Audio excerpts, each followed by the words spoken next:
Hello, everyone.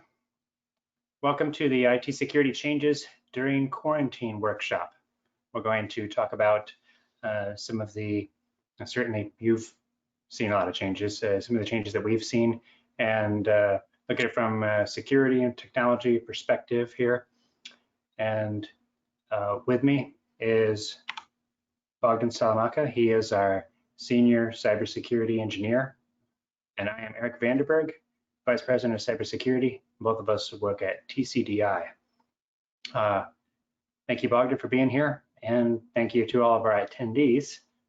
Just so you know, you're already entered into a chance to win a $25 Amazon gift card, and they're going to be choosing 40 different people to receive those gift cards. But let's get on with the show.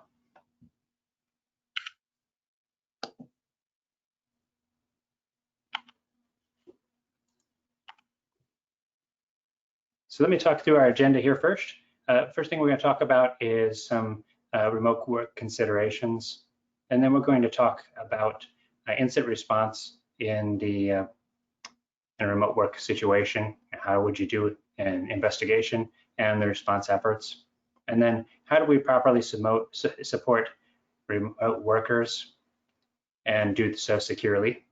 And then look at some of the cybersecurity attacks, some of the strategies that attackers take, and how they're exploiting systems, and then what we can do about it.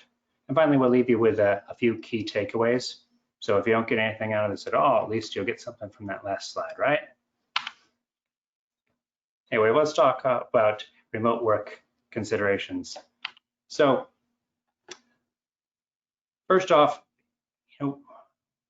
where are we now? Where were we? In the past, we had 4.7 million people in the U.S. working remotely. It's about 3.4% of the workforce, and so this is all prior to the pandemic.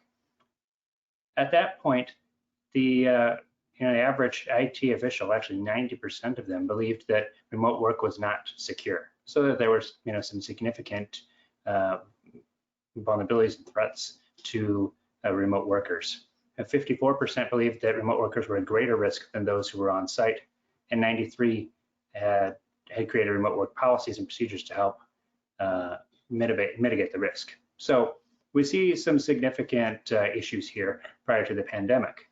So moving into the pandemic, we find that 75 million people are now working remotely. 70% of employers offering these remote work options, and that this is not something that's going to end anytime soon. This 75 million people is eventually going to go down to somewhere around 30 million people, but it's not going to be like it was at 4.7. We're going to see a much greater number of people than before working remotely, and this is partially due to companies expending resources to put together the technologies and to put in place processes and procedures. And now they want to capitalize on that investment and utilize it to allow more people to work remotely and to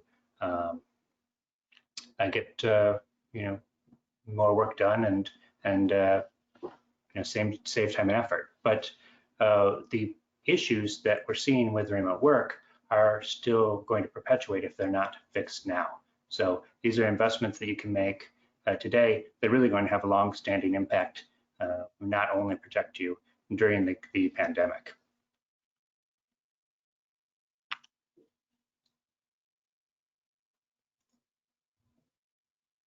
So next, let's talk about remote incident response. Let's see which slide number am I on here? Well, first step here is in preparation. So before you have an incident, you want to put together, what are the different steps we're going to take?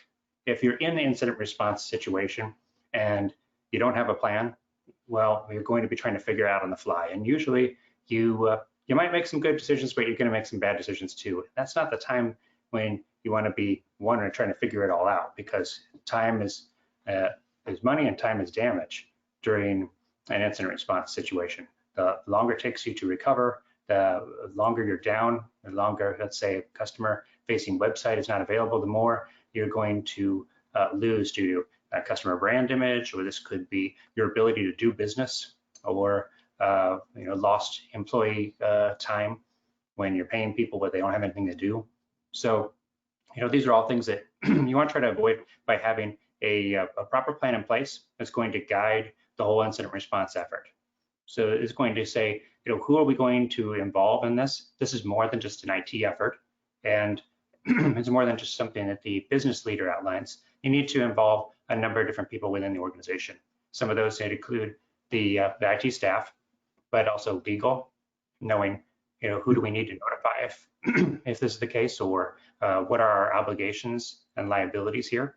HR, in case there is an insider issue.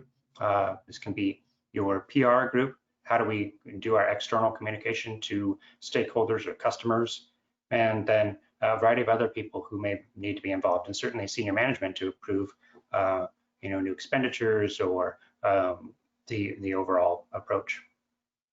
So you can outline how are we going to report for the incident, who do we need to contact, and it's good to actually outline what are some of those messages going to look like. So have some partially created or templates that you can use to send out some of those communications once you identify all the relevant facts that need to be reported.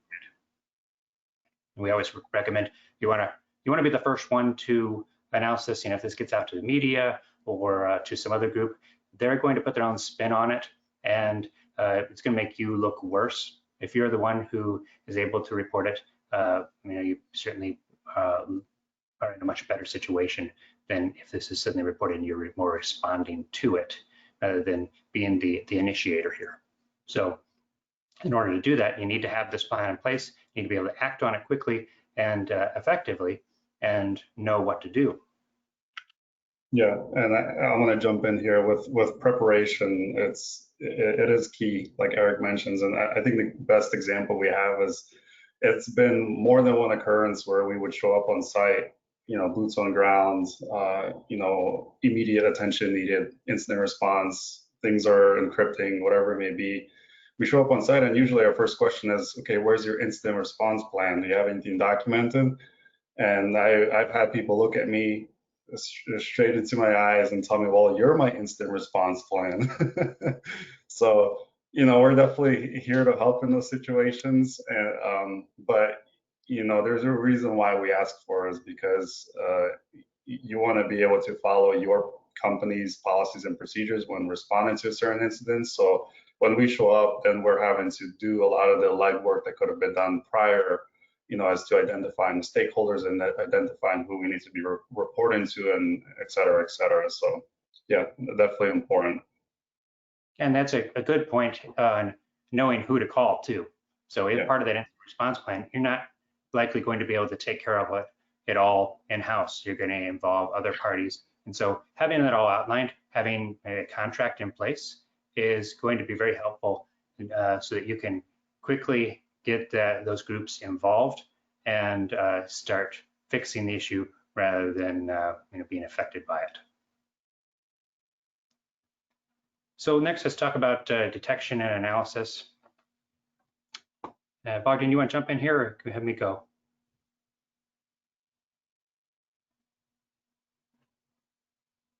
Yeah, I can jump in. So with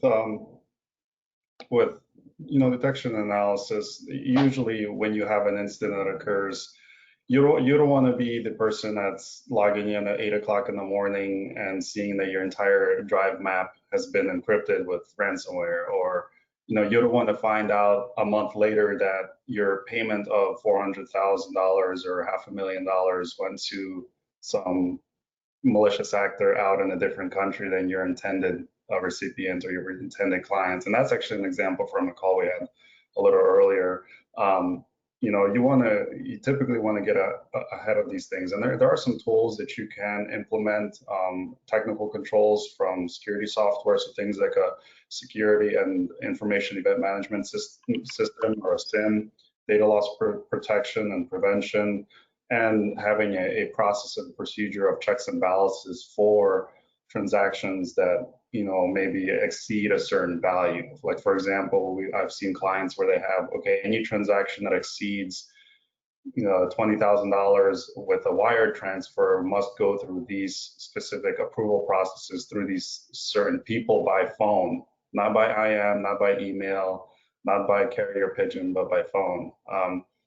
And and really a lot of this stems around your infrastructure and how you have your infrastructure set up, and that's your IT infrastructure. So you want to make sure that you're logging data. That's really one of the biggest things we see when we come out on site and boots on ground is the fact that there's really we have a hard time finding enough data to be able to come to a clear conclusion as to, okay, how did they get in, what did they take, what did they access, and they in this instance is the malicious actor or an internal threat. So you want to make sure that you're sitting down with, whether it's your own internal security team or your MSP or a security consultant, and you're really talking about, okay, what kind of data do we have? What should we be keeping track of? What do we need to keep track of? At least the bare minimum to be able to be put into a position where we can properly detect threats before they occur, or at least the moment they occur. Give us enough information for the analysis that may follow. So you definitely want to take appropriate steps for that. And just a note here is that your default logging on your Windows servers and Windows machines is not enough, unfortunately. So we definitely recommend taking the appropriate steps on increasing the granularity and the verbosity of your logging, because storage nowadays is pretty cheap. So most organizations can afford to collect those logs and archive them in a compressed format on a different machine. Yeah, that's an important point about pulling it off to a different machine. And this also impacts not just systems that are residing in your own data center or server room. This would also be those that are in the cloud. So if you're working with a third party or you have cloud resources, to be able to pull that information from those and have that available so that if you do have an incident, you're not trying to quickly recover information from those other sources. I can think of one incident where we had a web server and went to collect the information from it and then found out that the hosting provider had moved them from one web server to another web server without even notifying them. And now they were on a new web server. The logs only went back a few weeks because that was the whole time that was on there, and there was no archiving of those and no storage on another site. Whereas if they had all that set up and in place, it would have been archived on their facility, and they wouldn't be reliant upon that third party. Right.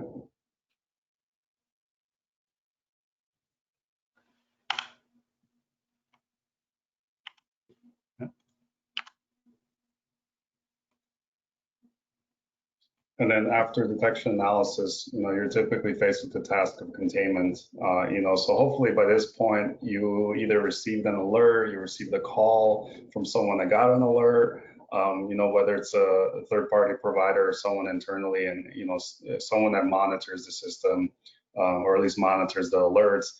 And you're posed with, okay, what do we do now? And with containment, usually there's a few things that are standard. And the first thing is that you do not want to necessarily go and shut the machines off right away, because typically in a breach scenario, we want to keep the machine online in the case that there's memory information that we can capture with a memory capture that will provide additional incident analysis. Typically, we recommend just unplug the network cable. If it's a virtualized server, remove the virtual network interface card, put it on a different subnet, put it on a different network in a virtual environment. Whatever you can do. A lot of organizations, they're structured differently, so they can take different approaches. Like, for example, we have one client where the majority, 95% of their infrastructure is virtualized, and they have very specific VLANs for virtual networks for everything. and they have a virtual network specific to DMZ machines. So as soon as something happens, there's an alert, they can create a automated response that, okay, if we get an alert of severity, medium, high to critical, that machine will automatically be placed into a different DMZ for analysis by a security analyst or cybersecurity engineer, or whatever their process and procedure lays out there. And within containment, you also want to be able to ensure that you're providing an environment where the IR team, whether it's internal or external, has the right resources to be able to access that machine to perform additional analysis, perform collection of data, collection of logs, all that type of stuff. So there's a lot of methods of doing that. The least recommended method is the good old, hey, I unplugged it, but let's plug it back in for 15 minutes so you can quickly collect everything you need and unplug it. Typically, the better method is the one I mentioned before, whether it's a physical or virtual network. You want to be able to have a DMZ area where you can send that server and those server communications. And that includes, if you have a DMZ network, say with a secondary ISP, where you have a completely different IP address and a different IP address space, because by the point your machine was compromised, most likely your primary IP is already in some malicious attacker's database. So you want different IP and have that machine basically whitelisted to your respective third party or whoever is going to be performing the analysis.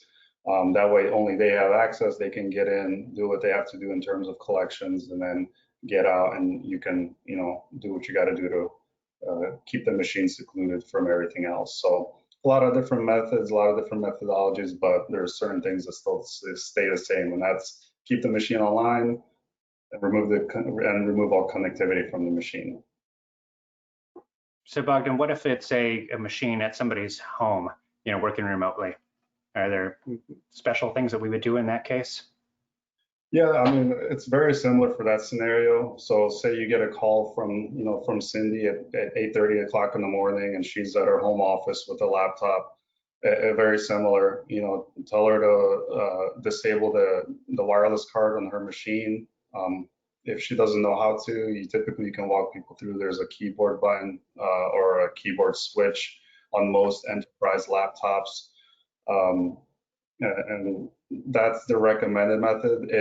If that's not possible, say that Cindy is not capable of doing it, or she has literally no technical literacy, then last resort, you can shut it down, and at that point just rely on all the available logs. And at this point, hopefully you've established more granular logging, so that even in the event that the memory captured is not taken, you have granular logs to fall back on, which would typically log things like execution of scripts and execution of executables and the things that they are doing on the system. That will then give you an idea of what the memory capture looks like, because it's it'll tell you that, hey, it's downloading a Trojan, it's executing this PowerShell script, and it's injecting itself into the Explorer executable of the user machine. So yeah, very similar.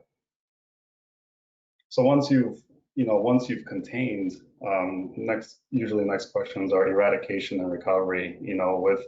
With eradication, you typically don't want to do eradication until you've already consulted with your compliance officers or your HR or your chief information security officer, someone that's in the position to make the determination of, okay, are we going to be required to notify? Are we going to need a report? Are we going to need official documentation of this incident occurred? Or is it, something more that we can handle internally? Because that's when you can, once you have those questions answered, then that essentially answers the question of, okay, how are we going to go about eradicating this, whether it's malware or incidents. So in the case that, for example, if it's in Office 365, you may be required to take a hold of a mailbox in the compliance and e-discovery manager to be able to have that archived and mothballed in your organization in the event that it does come back up. in one form or another. So with eradication, I mean, we typically recommend anything related to malware to just spool up a new machine. You typically don't want to take the risk, especially if it's something like ransomware. Ransomware is known for being very, very destructive. So even in the event that you get the decryptor from the malicious attacker, which is something that we've negotiated for, you pay the ransom, you get the decryptor, you run it on the server. We always still recommend, okay, run the decryptor on the server and the DMZ network, take all the data off of it that you need on a different server, run 500,000 more scans on it just to make sure, and then bring it online.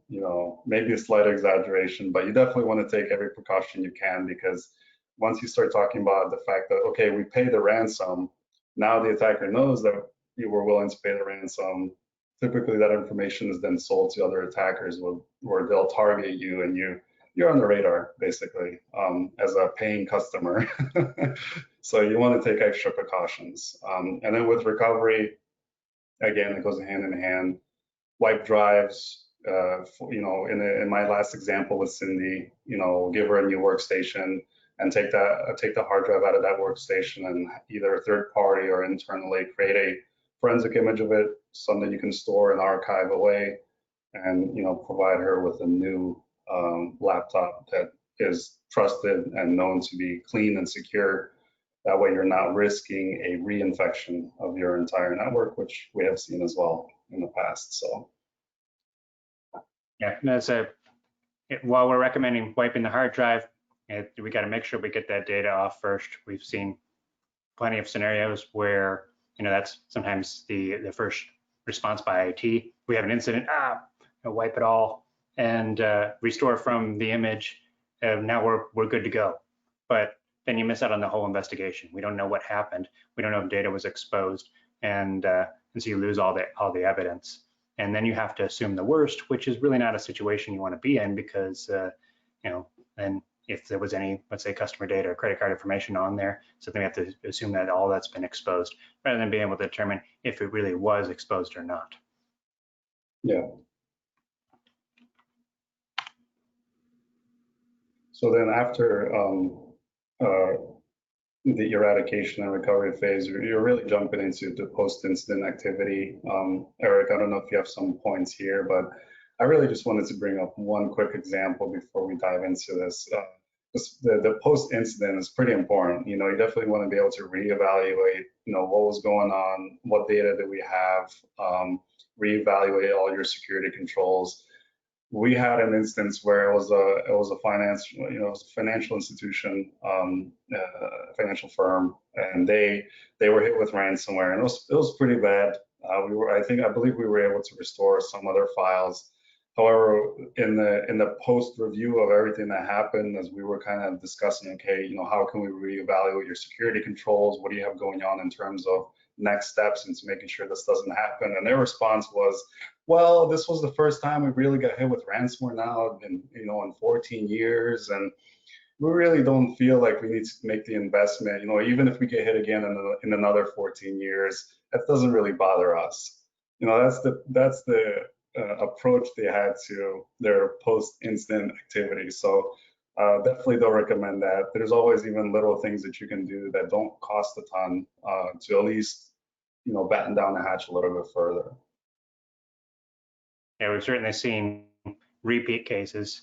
The case where they get malware that infected systems, IT cleans the system, they say, okay, everything is safe, and then a few months later, they see that there's way more infections. Now it's been utilized for an advanced persistent threat, and there's a whole slew of damage to the company. All that could have been prevented had they done proper review and then wipe and restore the system and eliminate all of that. Some of this, this post-incident activity is really an opportunity for the company to take a look at how did the incident response go, what did we learn from this, and how do we refine our process? Because incident response, you're going to outline everything prior to the incident in we call it the lab, or even was your you're trying to think of all the possibilities, but there are going to be some things that you might miss or some things that you could do a little bit better. And so this is that opportunity to go in and put all that back into your plan, or identify different action items and things you need to implement to make your systems more secure.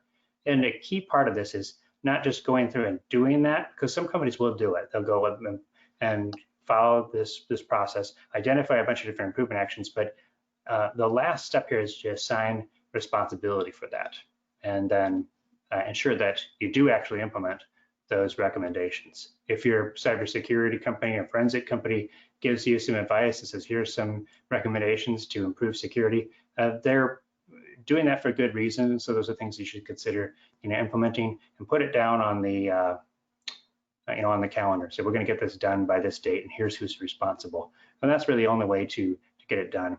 You can also reevaluate some of your controls are not just technical systems. This could be additional training you need to apply, or it could be additional cybersecurity insurance you want to purchase. During an incident, we found that cybersecurity insurance can be extremely valuable. Sometimes insurance will include things like ransom negotiation, or they may have Bitcoin on hand that are all used for that type of scenario. You want to know, what you're going to get out of it, and what resources are going to be available. So this is the time to again reassess that and see if there's any changes you want to make. Yeah, and I think post-incident activity is so much more important in today's world with all the remote employees. It's one of those things where if you don't know how it occurred in the first place, even if it's something simple, excuse me, like a business email compromise, it'd be much harder to protect yourself from it in the future. And already, even today, with everything that's going on with the pandemic and remote workers and everything, I think it's in everyone's best interest that's in the cyberspace and that information technology space to have as much information as you can of your own environment, of your own remote employees. That way you have an understanding where something does happen, you can go through the process. And then in the post-incident activities, you can really understand, okay, where do we come short? Where do we need to pull up our bootstrings a little bit harder to really figure out how we can protect not only our organization, our people, but also obviously the data held within. So, and then jumping into supporting remote employees, as a whole.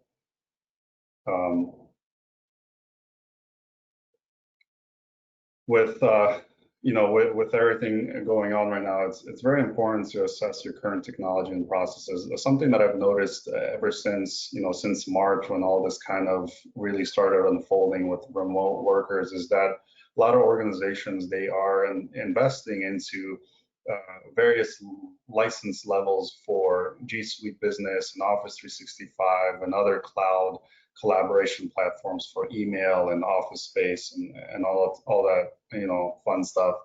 However, they're not really utilizing it to the fullest extent that they're paying for. Like, for example, I spoke with a previous client a couple months ago. Actually, it was shortly after the pandemic started, and they were paying for enterprise E5 licenses through Office 365, and they were really only using it for email.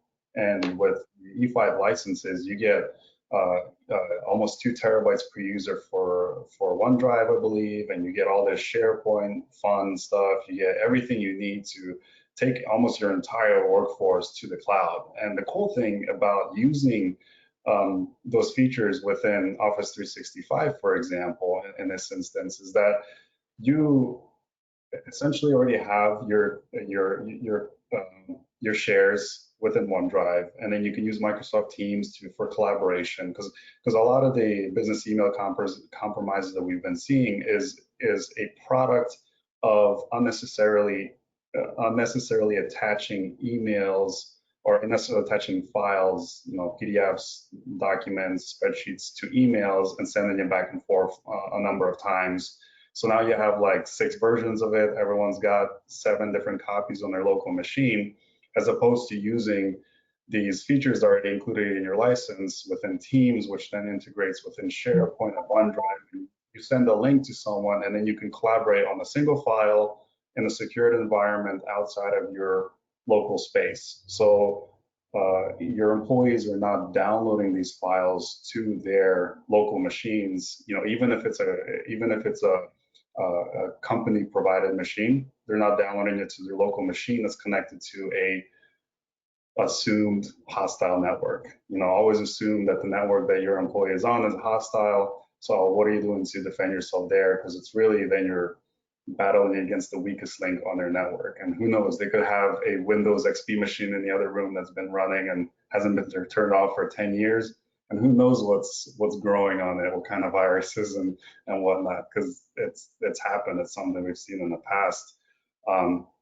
So you want to consider creating and revising organizational policies for remote work and instant response and how it relates to your current licensing features that you have with a lot of these cloud collaboration platforms. Update your instant response to encapsulate Office 365 and OneDrive. And the awesome thing is with the cloud platforms, they make it very easy for you to perform a lot of your investigations. I mean, even within Office 365, within the last month or two, Microsoft has been releasing what's called automated investigations, where as soon as you plug in a, hey, this email, this message ID was part of a phishing attack or something, it'll do all the tracing and tracking for you and provide you with basic output as to the potential risks and everything. So you definitely want to be able to take advantage of everything that you're already paying for, and not necessarily thinking that, okay, I need to now go and invest a large sum of money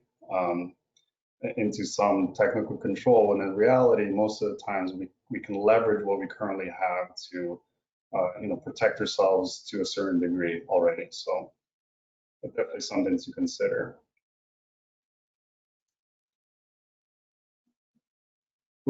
And I kind of touched on this topic, but company issued devices, so we definitely recommend organizations to offer their remote workers with a company issue device. It may not always be possible, but if it is, we definitely highly recommend full disk encryption using BitLocker for Windows, or Lux for Linux, whatever it may be. And then Mac OS, it's already encrypted fairly strongly by default, but you definitely want to make sure that you're keeping track of it and auditing that.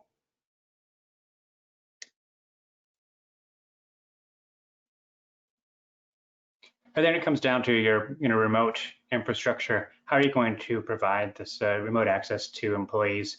So the importance here, just like those laptops need to be encrypted, we need to encrypt the data that's in transit.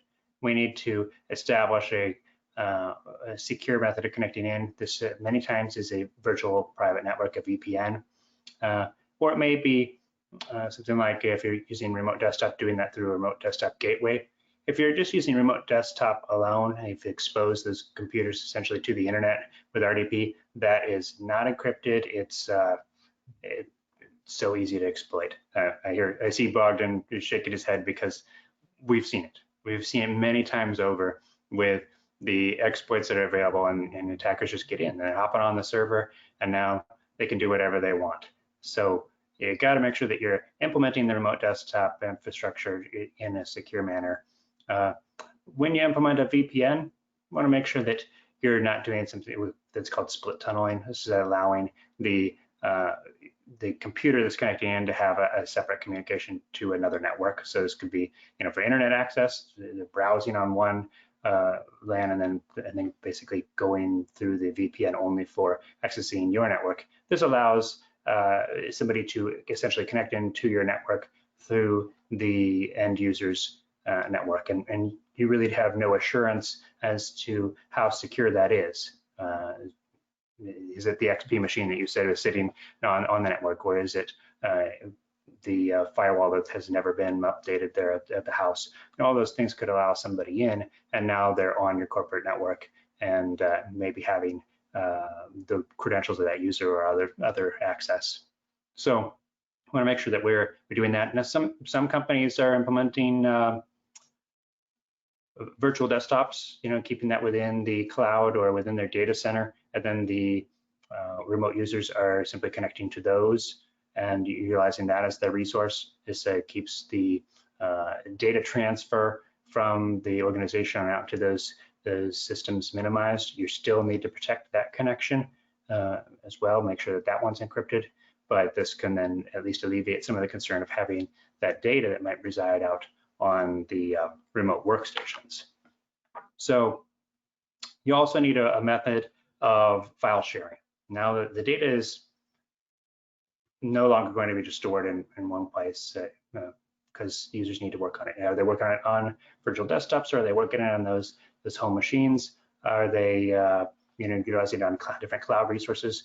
Need to figure out where's the data going to go and how are we going to get it there. If you don't establish these policies and official methods of sharing the data, your employees will, because they want to get the job done, and they're going to figure out some way of transferring the data. And unfortunately, if you're not doing it, then you're going to find out that they didn't all decide on the same one, and they didn't decide on the best one, at least for your organization, because they're just looking for something easy to use rather than something maybe secure and something that's standardized. So this may be utilizing SharePoint, part of Office 365 for document versioning and uploading and downloading files. It could be utilizing a secure file sharing portal where you can upload and download files to that.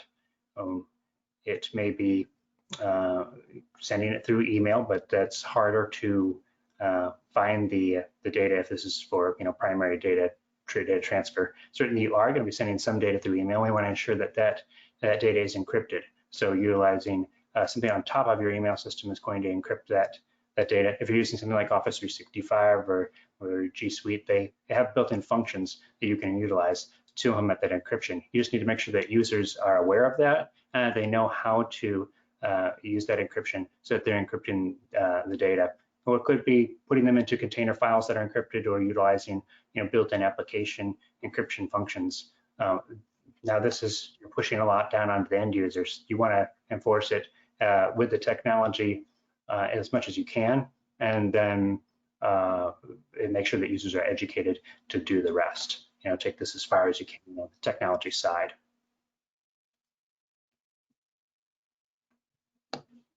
Another avenue that attackers are exploiting here with the remote work scenario is IT support. So they know that users, if they're having issues, or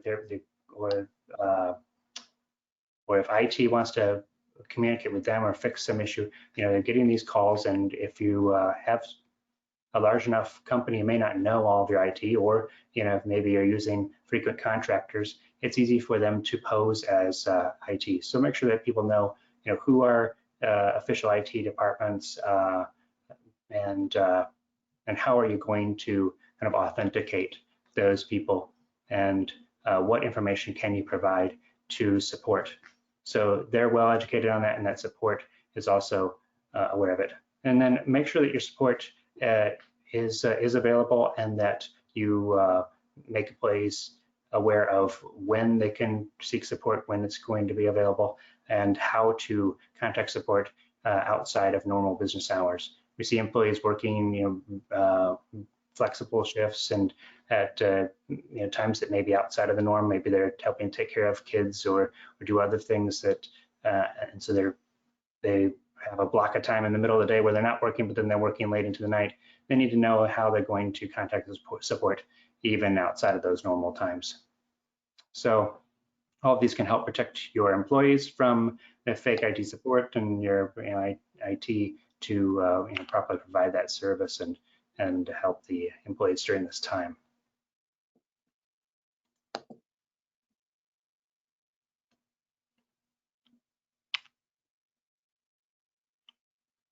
Additional training is definitely a must-have in the pandemic here. One major way that attackers are exploiting individuals is through phishing emails, but we need to know, how are we going to treat personal devices? And this is going to be through typically a bring your own device policy, BYOD. It says these are the devices that we can use, these are efficient, and this is how we're going to use them. So can we use personal devices at all? If so, what needs to be on those devices in order to use them for company use. Do you need to have antivirus? Do you need to have a firewall enabled on the device? How will you establish remote connectivity to those systems and ensure they're up to date and that they are meeting the minimum security standards for your company? And then how are we going to contact support? How are we going to work through issues? Who are those people? Another thing to know is who to contact if you do suspect some security incident. Something's going on your machine. You don't know if this is a security incident or you've observed some behavior and then you need to report that. Who are you going to talk to? So knowing all of that, and then who would be that primary person you respond to? Who would you report it to if that person is unavailable? Having secondary contacts for all of these instances. All of that should be you should train on and make people aware of it with written documentation as well. And don't overburden employees. You want to make sure that some of these documents, like how to report an incident, is something that can be easily put into a one-page document or something that they can see and have readily available, so they don't have to go search through a huge, gigantic portfolio of policies to figure out what to do, because they probably won't then, or it will delay things so much that you're going to have more damage. So ensure that some of these things are nuggets that they can kind of take with them, or things that you are frequently reminding them about. So you may have trained on these things 6 months ago. Well, now's the time to make sure that you remind them, tell them, here's how to do things, so that they keep it top of mind, send out some quick information that they can have readily available.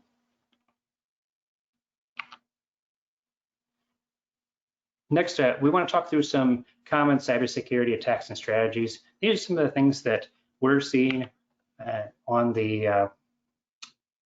our client systems, on systems as a whole. So first off is phishing. This is probably, this was already a huge thing prior to the pandemic, and it's even more so because communication is a struggle, right? When we're not right there next to one another, it's always a little bit harder to understand, and it's easier for attackers to try to leverage this for different types of attacks, like business email compromise or data breaches, or they could use this as a foothold for some other attack, getting inside the organization and now leveraging that to eventually gain access to whatever it is they're seeking. We also see a lot of malware, and we want to highlight specifically ransomware being used to affect systems. If you have employees connecting remotely and suddenly the remote access system that goes down, or is a portal that employees use to perform a vital task, those are key things that attackers are going to target with ransomware, or could be this next one with a DDoS attack, taking down those systems and making it impossible for employees to do work. Also important is attackers are exploiting different vulnerabilities, so we got to be on top of that. We got to understand what vulnerabilities are out there. So this is regular vulnerability assessments and understanding the advisories that are released for equipment that you may own, and then patching or resolving those issues, making the configuration changes to remediate vulnerabilities quickly. And then lastly, understanding what you're going to do if devices, these personal devices that now are being used for business purposes, are stolen, or if the company equipment is stolen or lost. So Bogdan's going to talk in more detail about these, but that's the overview. Yeah, and and phishing is one of those things where we're all aware of it. We know that it's always hitting us. We know people that have been affected by it, that may have been victims of phishing. One thing that we've noticed, since the pandemic and since the huge surge of remote workers, is a few of our conversations with law enforcement has been the fact that phishing and attacks in general, they're still targeting almost everything, but phishing has kind of went up recently because there's a lot of hot button words, hot button topics that are really being abused by malicious attackers, where they're really targeting people on terms of uncertainty, in terms of what's going on. People want to have the most up-to-date numbers or statistics from other countries. I mean, some of you have even heard of malware, where you can go online and download a program that gives you the most recent numbers from Johns Hopkins regarding the number of cases in your area or in your country and all that type of stuff. And those programs are just laced and riddled with malware, because most attackers know that people are looking for this stuff, and they're just going to provide you with an application that works on the front end, but on the back end, it's doing a lot of nasty things. With phishing, really, phishing is one of those things that we've seen where it's typically the gateway attack. It leads to other attacks like business email compromises, ransomware infections, credential harvesting, those types of things. And really, it tricks people into revealing sensitive information, even if it is revealing the information of a very particular individual within your organization that performs large-scale transactions, financial transactions. We've seen that as well, where one person was phished and social engineered into essentially giving up the internal email and contact information of another individual, and then that individual was spear phished and targeted in an effort to gain monetary gain for the malicious actor by having them transfer money to a wrong account. So after phishing, like I mentioned, phishing is we can go next slide. Phishing is a gateway attack. In most cases, we see it go into a business email compromise. And a business email compromise is really, it targets well-placed individuals. Typically, they're people who have control over financial accounts. And in a lot of cases, actually, most recently, the crazy thing is that most recently, phishing is no longer what it used to be. It used to be this thing where you get a very poorly put together email, just riddled with grammatical errors. And it would tell you that your great uncle in an African country owes you $50 billion, and he's ready to send it to you at a moment's notice. Well, nowadays it's not that easy to find. Nowadays, the attackers, they're spending a lot of time and resources into making sure that their phishing campaigns are effective. And one of the ways they do that is they just as easy as you can go and open a Office 365 account for $6 a month and get access to trusted Microsoft infrastructure, the malicious attackers can do the same thing. They can go purchase those accounts from Microsoft or Google Business, and now they're using a trusted infrastructure to send malicious emails. And I've posed this to one of our clients before, because they were asking me about this. How do we protect ourselves from Microsoft Office 365 abuse? Well, I mean, you can't really go and blacklist the Office 365 network, because then you're not going to get anything. You're going to get no email. You're just air gap yourself within their own infrastructure. So this is where where Eric talked about where training is very, very important, because it's very easy to identify a organization that has their email hosted within Office 365. There are methods of doing it. It takes 2-3 minutes when you know how to do it. Once I can identify that a organization is hosted in Office 365 for a small investment of $6, $7 after tax, I can get an Office 365 account and use that as essentially a means of sending you whatever I want. And one of the ways we've seen it recently in COVID is, we can go next slide, is that malicious attackers, they're using things like OneNote in the cloud, OneNote Online, SharePoint Online, to send basically the flyer for their malicious links. So they send you a OneNote link, and your servers and your Office 365 is going to let it through because it's a trusted source. All the passes are checking, SPF, DKIM, everything is validated, domain validation, everything's good to go. And then when the client or when the victim gets this email and it's fancy, it's nicely crafted, they click on it, or even if they inspect the URL, it's going to a legitimate OneDrive site.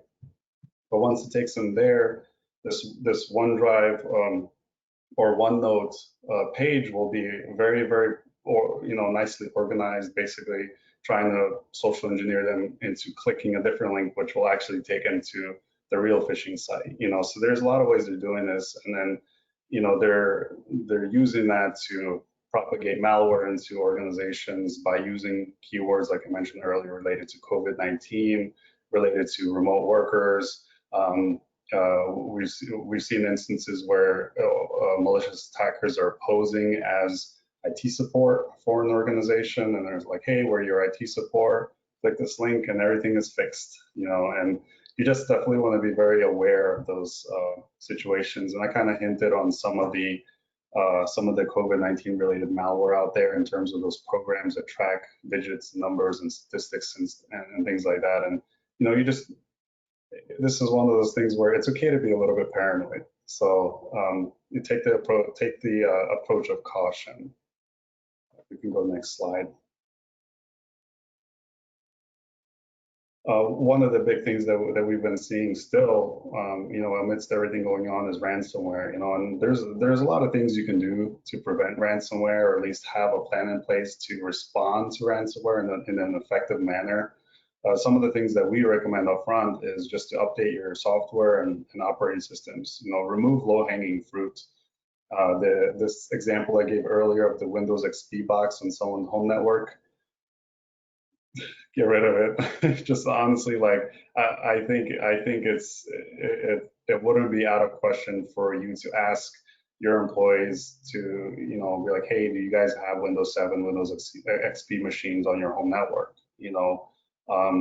And why? I feel like that's a good question nowadays.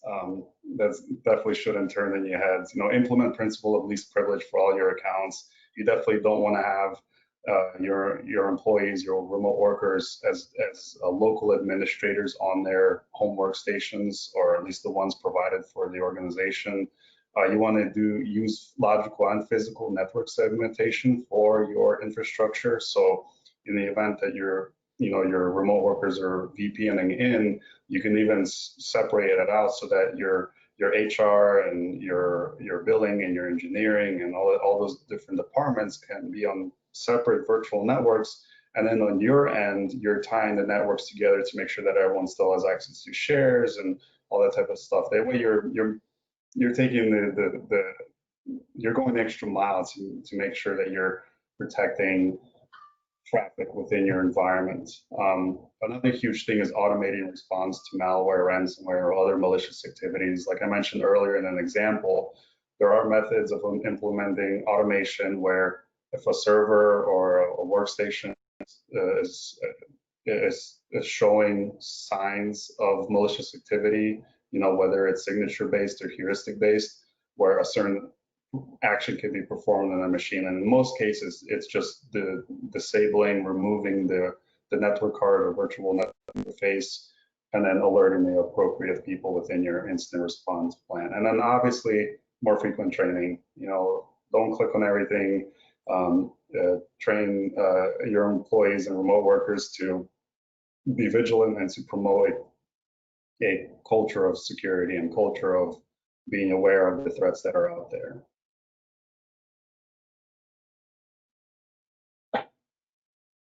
There's also DDoS, distributed denial of service attacks, that could be taking down your systems or systems that you rely on. Cloud service providers are certainly targets of DDoS, and so you want to be aware of which systems you're utilizing and have protections in place to mitigate against some of the DDoS threats. Some of these threats are like the volumetric, which is one that you're probably most familiar with. This is a type of DDoS where it just floods a ton of traffic to that web server or remote remote system, trying to take those systems down, just more traffic than it can possibly handle. Those are easy to implement, but then they're also extremely easy to notice. So you can utilize mitigation services that are going to basically allow all the overflow traffic to flow through their systems. This might be a cloud provider systems, and then allow the legitimate traffic to just flow back to your system that would be residing behind it. Or they could implement protocol attacks, and this is where they utilize the underlying functionality of the communication method. So we have to follow a protocol, a standard method of communicating in order for all these systems to integrate and work well together. But understanding that can allow them to utilize some of these functions to, let's say, exhaust the maximum number of connections you can have open, or have your system perform resource-intensive actions. The last one is an application attack, and it's the hardest one to really track down because they often look a lot like normal traffic or normal activity. They're just resource intensive. So you may tell your database to go and regenerate all indexes, or do really exhaustive searches across your systems, knowing that those are ones that take a lot of time, or forcing systems to pull not from the local cache from going back to a remote database system, but doing this over and over, and causing your systems to then run out of available resources to service good and legitimate traffic. So the overall impact of this is then you're going to have downtime. You're going to have people who can't perform their jobs, or you're going to have customers who can't do business with you. And customers are now doing most of their business, either online or through some virtual method, not meeting up personally as much anymore. So losing access to some of these systems may be far more detrimental than it was in the past. Also, we see that a system that may be down, maybe it was even a short outage, but these things are picked up so quickly by users, and social media allows them to spread that information very quickly. So if your, let's say your website is down and customers find out about it, and they make a post on social media like, hey, is xyz.com down, and then other people post, and they start spreading the news of this around, and it can damage your reputation. Well, you may not even realize that there's this whole communication about it going on. So you want to make sure that not only you're monitoring and protecting against DDoS, but also have a finger on the pulse of what's going on in your customer network, and understanding if they are talking about something like this, that you are able to respond to that and engage them in that communication and provide the appropriate company message. So as these virtual meetings are being utilized more and more often, this is an easy way for us to all connect together and at least have a semblance of what we used to have face-to-face, now seeing each other, or having easy group conversations. But this is, of course, something that attackers are trying to hijack. They're listening in on conversations, or using these virtual meeting platforms to distribute malware. They sign as an attendee, and then, hey, here, everybody, here's the meeting agenda in a PDF that now has an infection inside of it, some malware. Or sending out links within the chat program on a virtual meeting platform, or spreading false information. So you want to ensure that your meeting platforms are restricted to just those people who are supposed to be in it, and that you're not allowing people to essentially spy on it or misuse it. So here are a couple of the tips. We've said create individual meeting IDs. If you're using the same one, then anybody who's joined a meeting in the past is going to know how to connect into that one. Even something that's accidental, somebody who stays on the call too long, or accidentally clicks on the wrong link, and now they're suddenly in your meeting with talking about something completely different, maybe something that's very sensitive, and shouldn't be on that. Password protect meetings. So not only do they need the link, but they need the password as well. And you can also set up a virtual waiting room. Essentially, people connect into the the call, and you have to approve them before they're allowed in to communicate, send messages to and do that. Also, if you're not going to use chat, then just turn it off. Now you can't use chat to send out those malicious links or malicious files. So disable those functions, and then once you get everybody in, you can lock it, at least on some platforms, so that no new people can join this. That helps because then you don't have to continually approve or check and validate after the meeting has started. You focus on work rather than focusing on who's constantly in attendance.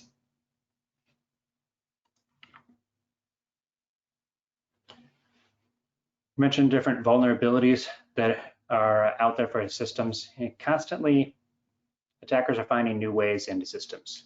And also researchers may uncover a new vulnerability, they publish it, and that kind of starts this whole cycle of a company working on a way to patch the system. Once they patch it, now they're essentially fixing the vulnerability that was out there.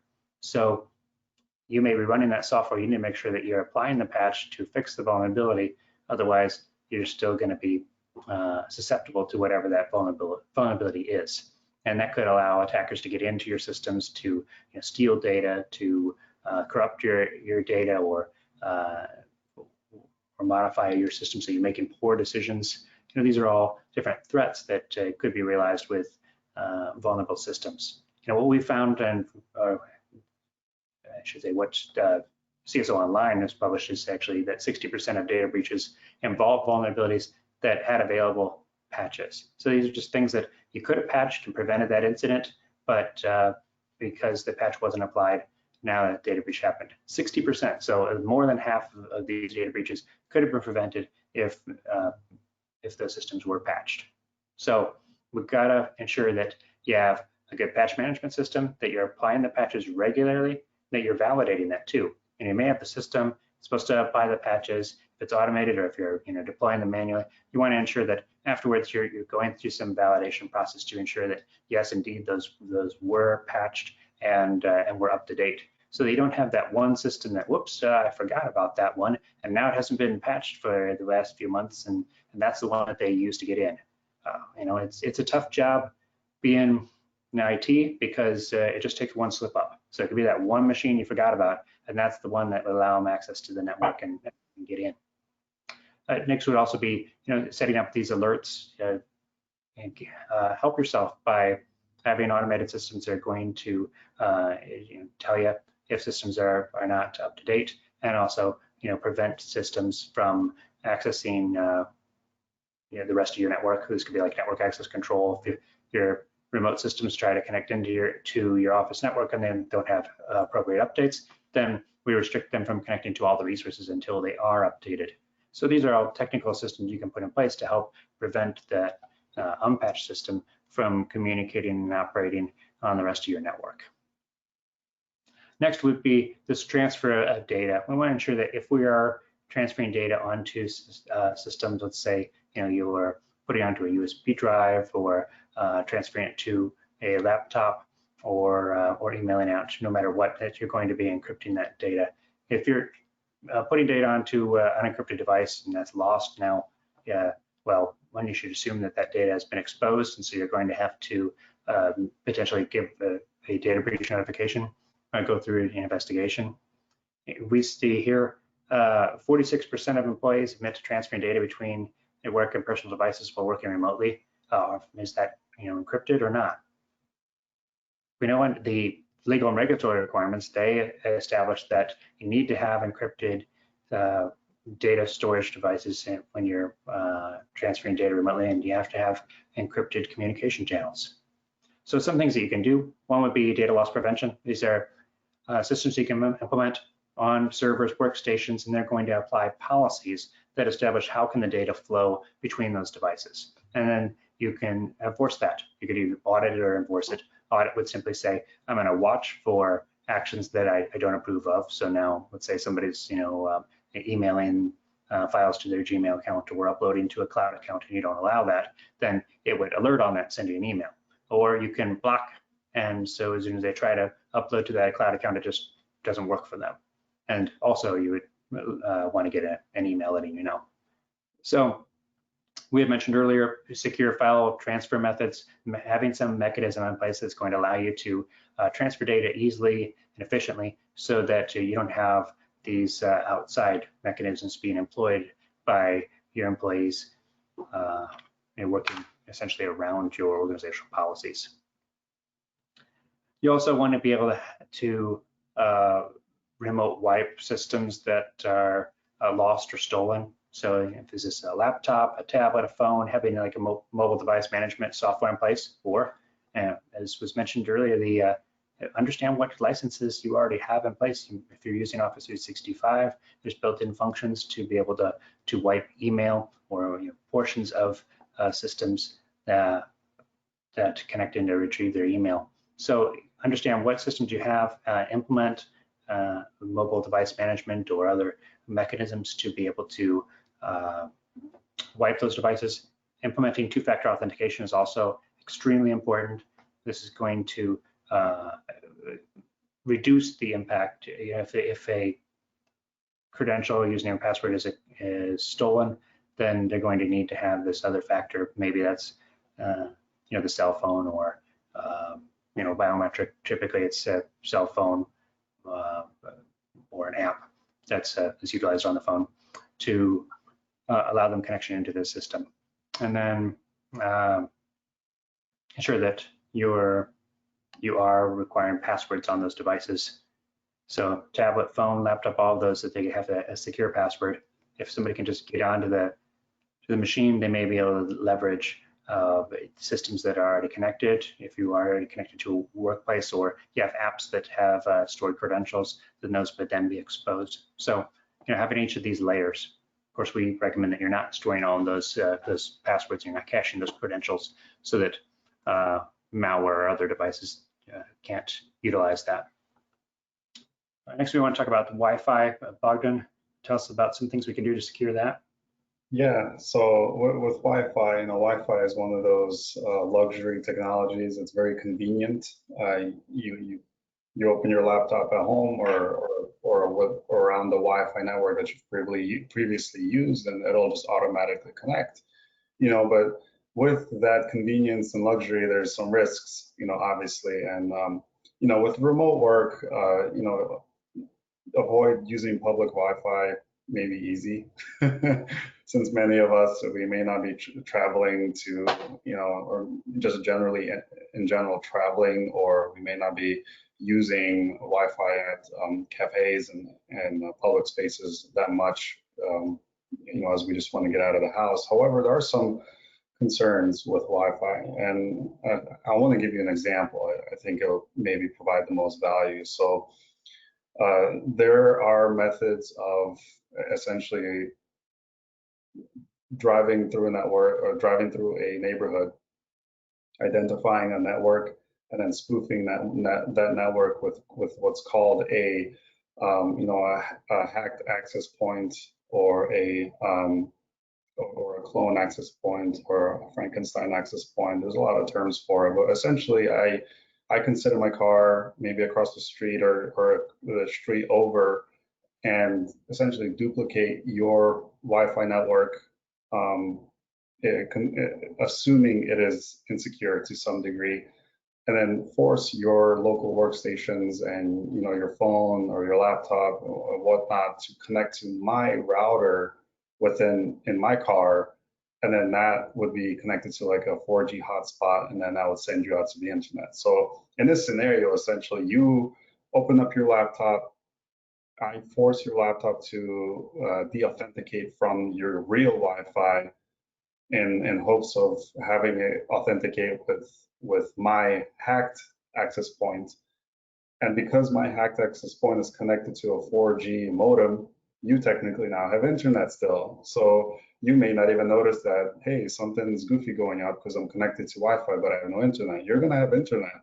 And at that point, the malicious attacker can do things like perform man-in-the-middle attacks, redirect websites. So they can redirect your PayPal.com, your real PayPal.com, to a false PayPal.com that's hosted on their laptop in their car. and you're going to enter your credentials in and all that type of stuff, and then redirect that to the real PayPal site where you're still going to log in, but now they have your credentials. So there's, granted, these attacks, they seem like they're, something you would see in Hollywood, but with the increase of remote workers, as more people are working from home, the probability of you having a less secure Wi-Fi modem in your home office is much greater than, say, your enterprise deployment in a corporate setting. So, obviously, like some of the recommendations we have to protect yourself from these things is update your firmware on your router. Most routers have the capability, at least most of the bigger brands like Asus and Linksys and even some of the Cisco and Ubiquiti ones, they offer automatic updates, but you still have to go in and click update. And what I mean by automatic is that once you click update, it'll reach out, download it, install it, reboot, and bring you back online. The reason why it's not fully automatic is because you could be in the middle of a Zoom meeting and all of a sudden the router will decide that, hey, I want to reboot right now to install that firmware update. And, so it's not fully automated, but you have the capability of one-click updating. So you want to make sure you update your firmware, because the amount of weak routers we've been seeing in these past couple months has been a lot, where to the point where we can circumvent authentication and send anything we want into the router to a degree. There's also password cracking, so you want to make sure that your Wi-Fi, you have strong passwords. Just because it's your home network doesn't mean you need to have password 123, or if you're crazy, 134 as your password. You will definitely want to use secure passwords for that as well, and just making sure that your the other settings within your router are configured to a degree. So you don't necessarily sometimes want to just deploy out of the box. There are settings there, like a lot of routers include firewalls, they include additional logging, they include secure DNS or DNS over TLS. They include a lot of these other features. Like, for example, I know the Asus router includes a feature called AI Protect, where it integrates with the Asus cloud, and it helps your router essentially deflect and prevent a lot of the attacks that other routers may not, because they're plugging into kind of like the hive mind situation. So there's definitely a lot of considerations there, and obviously your network is really only as strong as your weakest link. So update your firmware, strong passwords, and make sure your drivers, your Wi-Fi drivers and everything for your laptops are secured as well, and that should mostly cover Wi-Fi networks to some degree.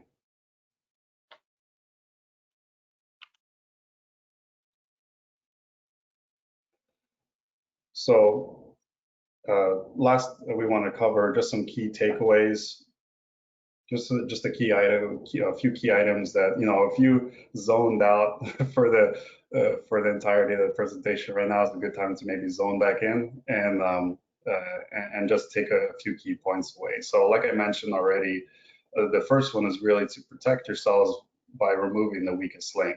If you have, or if you're a remote employee and especially if you know about it, if they have a Windows XP or an old operating system on their network, help them get rid of it.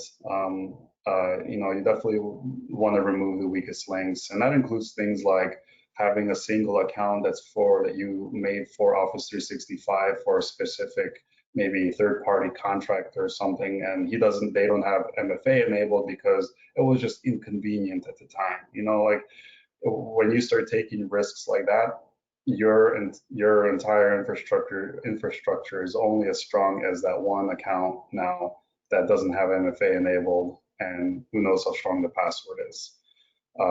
You also want to make sure that you update hardware and software regularly on all your devices that are connected to an employee's network and within your corporate infrastructure. So that includes not only a company provided laptop, but the kids' desktop in the living room that they use for homework, other hardware within the home network, including IoT. I know a lot of people tend to forget about IoT Internet of Things, your Alexa, your door sensors, all that type of stuff. There's been a lot of very interesting activity going on in the deep web, or the deep web, about how hackers, the black hat hackers, they're trying to take advantage of Alexa and a lot of these other IoT devices as a means of essentially putting a microphone into your home, or putting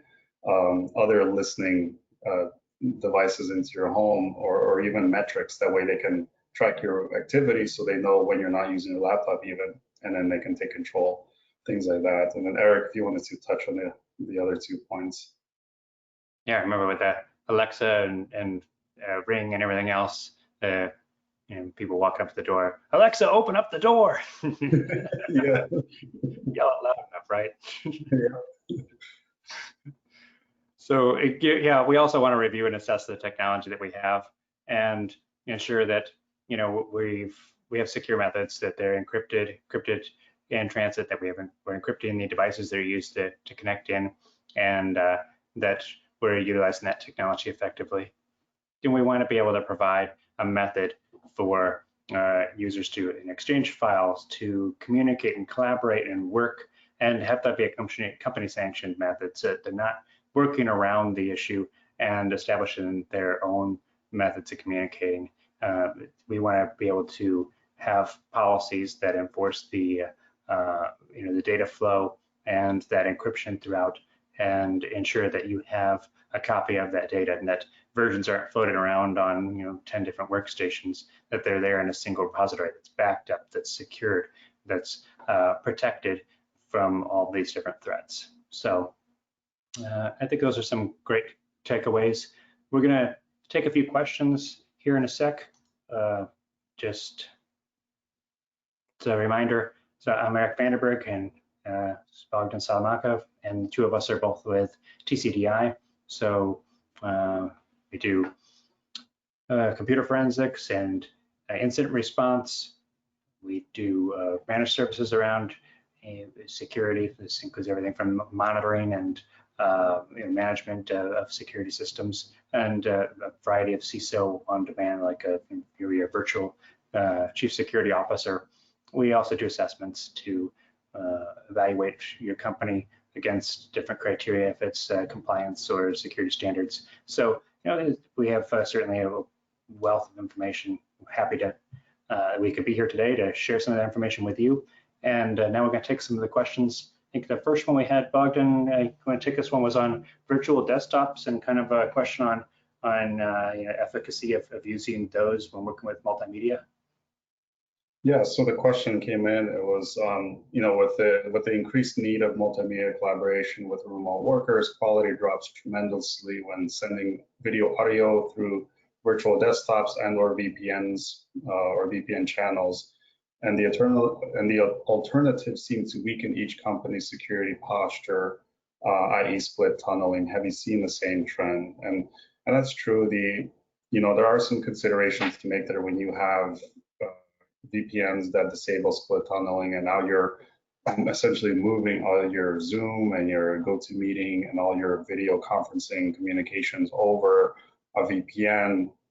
That's essentially tunneling all the traffic into your corporate environment, and then out of the corporate environment into the respective data centers that handle these communications. So those are definitely concerns. I did engage with one of our ongoing clients that had a very similar question, and they essentially they were posed with this concern. And I think the way they essentially handled it after some discussion was that they were like, all right, well, so much of our workforce is now remote, that they essentially scaled back on, I believe there were some other things that they were investing financially into. They scaled those items back so that they can increase their spending essentially into their bandwidth that they have allocated through their ISP, and they also set up a secondary ISP. That way they can load balance all that traffic, and that seemed to have solved the issue for them. But again, there's a lot of considerations there. Not every organization may be able to do that. So in some cases, I've seen another organization, what they've done is that they basically allowed split tunneling, but it's only under the condition that the split tunnel occurs on a company provided workstation or laptop. So a remote user can use their laptop at home and they can open up their Cisco AnyConnect or whatever else is their VPN client. However, it validates the device if it's on the domain.